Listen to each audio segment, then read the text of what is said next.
Hello everyone, welcome back to my channel. तो इस video में हम लोग आज एक बहुत इम्पॉर्टेंट टॉपिक करेंगे जो कि है problems of teaching English in India and उसके सजेस्टेड रेमेडीज़। तो ये जो पैराग्राफ है, आप इन पैराग्राफ्स को पॉइंट्स में लिख सकते हो या फिर पॉइंट्स में लिख के वहाँ पर पैराग्राफ में लिख सकते हो। So let's begin. जो इंग्लिश टीचिंग थी इंडिया में, वो सबसे बड़ी डेमोक्रेटिक एंटरप्राइज थी जो हर लर्नर और उनकी वैरायटी को ध्यान में रखने की ज़रूरत है। कृष्णा स्वामी और श्रीमन कहते हैं कि इंग्लिश लर्नर्स और जो टीचर्स हैं उनका बैकग्राउंड बहुत इंटरेस्टिंग होता है पर चैलेंजिंग भी है। कुछ लर्नर्स फर्स्ट जनरेशन स्कूल गोयर्स हैं और कुछ ऐसे घरों से हैं जहाँ बड़ी बड़ी लाइब्रेरीज हैं घर में। कुछ बच्चे सिर्फ इंग्लिश क्लास में इंग्लिश सुनते हैं और कुछ ऐसे हैं जो घर में पेरेंट्स, सबके साथ पेरेंट्स हैं, एल्डर्स हैं, ग्रैंड पेरेंट्स हैं, इवन सर्वेंट्स हैं, उनके साथ भी इंग्लिश बोलते हैं। लर्नर्स अर्बन से, सेमी अर्बन से और रूरल एरियाज से आते हैं और उनका इंग्लिश का मीडियम और लेवल हर एक का अलग होता है। ऑब्वियस सी बात है, अर्बन का अलग, सेमी अर्बन का अलग और रूरल एरियाज से जो लर्नर्स आते हैं उनका अलग। कुछ वेल्दी एजुकेटेड फैमिलीज़ हैं और कुछ वेल्दी हैं पर अनएजुकेटेड फैमिलीज़ से भी हैं।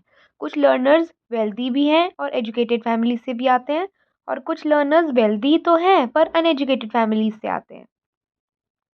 इंग्लिश टीचिंग का फेलियर सिर्फ थ्योरी और ट्रेनिंग की वजह से नहीं है, बल्कि इंग्लिश को जब सेकेंड लैंग्वेज या थर्ड लैंग्वेज मानने की कन्फ्यूजन की वजह से है कि जो लैंग्वेज है हमारी इंग्लिश, वो सेकेंड लैंग्वेज है या थर्ड लैंग्वेज है। जब एजुकेशन कमीशन की रिपोर्ट्स इम्प्लीमेंट नहीं की होती है, क्यों? क्योंकि लैंग्वेज प्लानिंग जो है, पॉलिटिकल विल है और जो कोऑर्डिनेशन है, तीन चीज़ें हैं कि जो एजुकेशन कमीशन है वो इम्प्लीमेंट नहीं होती हैं। एक लैंग्वेज प्लानिंग, एक पॉलिटिकल विल और एक कोऑर्डिनेशन। ये तीन चीज़ों की लैक है हमारे पास, मतलब इन तीन चीज़ों की कमी है हमारे पास। इंग्लिश के प्रति हमारा एटीट्यूड, इंग्लिश के प्रति हमारा जो एटीट्यूड है वो हमेशा कॉम्प्लेक्स और कॉन्ट्राडिक्टरी रहा है। कुछ लोग इंग्लिश को मॉडर्न दुनिया के लिए एक विंडो टू द वर्ल्ड कहते हैं। कुछ लोग इंडिया को स्लेवरी और कल्चरल आइडेंटिटी के लॉस का सिंबल मानते हैं। अब हम कुछ ऐसी स्पेसिफिक प्रॉब्लम्स के बारे में जानेंगे जो टीचिंग लर्निंग ऑफ इंग्लिश को इफ़ेक्टिव बनाने में हेल्प नहीं कर रहा है। मतलब ये बेसिकली प्रॉब्लम्स है।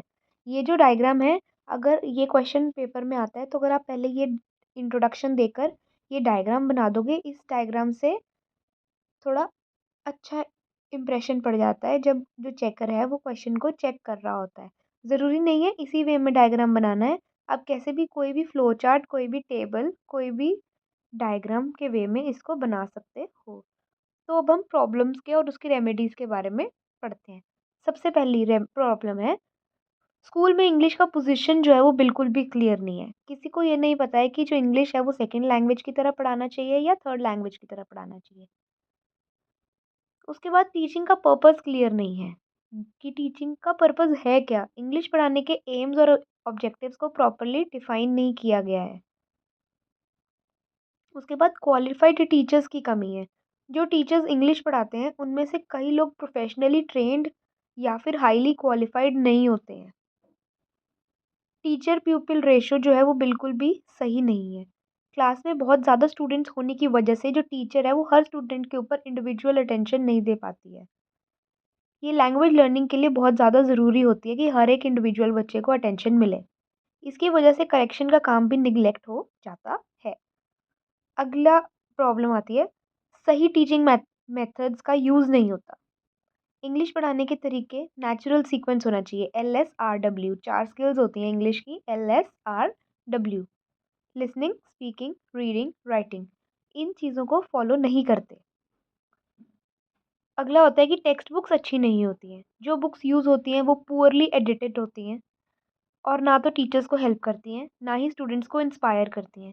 जो ग्रामर है और जो ट्रांसलेशन है, उन पर ज़्यादा फोकस होता है, लेकिन इनका रियल पर्पस समझाने की कोशिश नहीं होती कि बेसिकली रियल पर्पस क्या है। ये तो 6 प्रॉब्लम्स थी हमारे पास। अब आता है सोल्यूशन। हमारे एजुकेशन सिस्टम के ये जो शॉर्टकमिंग्स हैं तभी ठीक हो सकते हैं जब इंग्लिश टीचर्स जो हैं वो हाईली क्वालिफाइड हो, मोटिवेटेड हो और क्रिएटिव हो।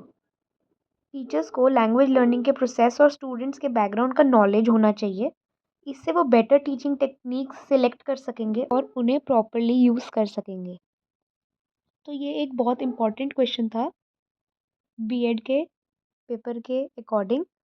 तो अगर आपको ये कंसेप्ट समझ आया हो तो please give this video a big thumbs up and subscribe to my channel for more educational content. Thank you.